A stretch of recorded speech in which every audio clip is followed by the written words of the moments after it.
নমস্কার, আমি জয়দীপ গায়েন। আপনারা অল্প বিস্তর আমাকে সবাই চেনেন। আমি আইএসএফ বারুইপুর পূর্ব থেকে কাজ করি।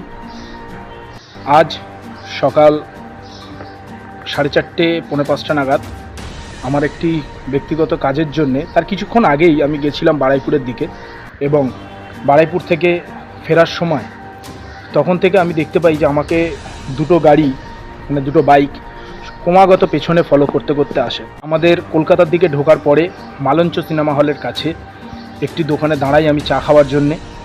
সেইখানে দাঁড়ানোর পরে সেই দুটো গাড়ি এসে সেখানে দাঁড়ায় এবং সেখানে দাঁড়িয়ে অসভ্য ভাষায় গালাগালি করতে শুরু করে।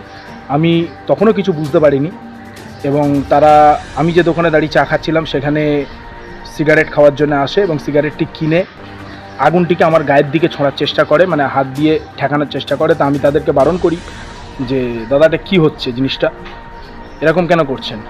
তখন তারা হঠাৎ করে অকারণে, আমি বুঝতেও পারিনি যে কী কারণে বা কী প্রবলেমে, হঠাৎ করে আমাকে অশ্রাব্য ভাষায় গালাগালি করে এবং আমাকে একদম ডিরেক্টলি বলে যে আমরা হচ্ছি টিএমসির ছেলে, আমরা যা করব সেটাই মেনে নিতে হবে। এবং আমার ওপরে তারা অ্যাটাক করতে শুরু করে। মোটামুটি 6 জন, দুটো বাইকে 6 জন ছিল, 6 জন এগিয়ে আসে, তার থেকে 2 জন আমার ওপরে অ্যাটাক করে এবং তাদের ফুটেজ পাশে থাকা একটি কোম্পানির একটি ক্যামেরাতে ধরাও পড়ে। তৎক্ষণাৎ আমি ওখানে আমাকে ধাক্কাধাক্কি করে, আমি নিজেকে বাঁচানোর চেষ্টা করি, আমিও তাদেরকে সঙ্গে সঙ্গে আটকানোর চেষ্টা করি, কিন্তু বুঝতেই পারছেন যে 5-6 জনের সামনে আমি একা কতটাই বা কী করবো। তারা আমার ওপর মারধর করে আমাকে এবং এটি থানির তুলে আমাকে মারতে আসে। কোনো রকমে সেখান থেকে কিছুটা সরে গিয়ে আমি থানায় ফোন করি, 100 ডায়ালে ফোন করতে, তখন থানার পুলিশ সেখানে আসে, এসে কথাবার্তা হয়, তারাও সিসিটিভি ফুটেজ দেখেছে। কিন্তু আমার একটি ছোট্ট ভুল ছিল, যে ভুলটি হচ্ছে যে আমি সেই সময় ওদের গাড়ির নাম্বারটা নোট করতে পারিনি বা ওদের কারোর ভিডিও তুলতে পারিনি। কেননা স্বাভাবিক যে আমাকে যখন কেউ মারছে আমি তো নিশ্চয়ই মোবাইল বার করে ভিডিও ফুটেজ তুলতে পারবো না, সেটা সম্ভব নয়। কিন্তু এইভাবে অ্যাটাক হওয়ার কারণটা কি, আমি এটাই জানতে চাই যে আমার ওপর এইভাবে অ্যাটাক হওয়ার কারণটা কি।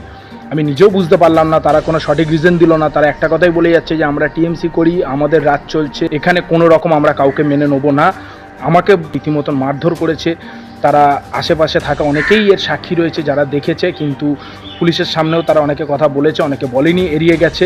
কিন্তু সিসিটিভি ফুটেজ তো তাদের মিথ্যা কথা বলেনি। সিসিটিভি ফুটেজ থেকেই সেই ছেলেগুলোকে কিছুটা চিহ্নিত করা গেছে, পুরোটা নয়, কিছুটা পরিমাণে চিহ্নিত করা গেছে। কিন্তু তাদের নাম এবং অ্যাড্রেস না জানার কারণে পুলিশও সেইভাবে কিছু কাজ করে উঠতে পারিনি।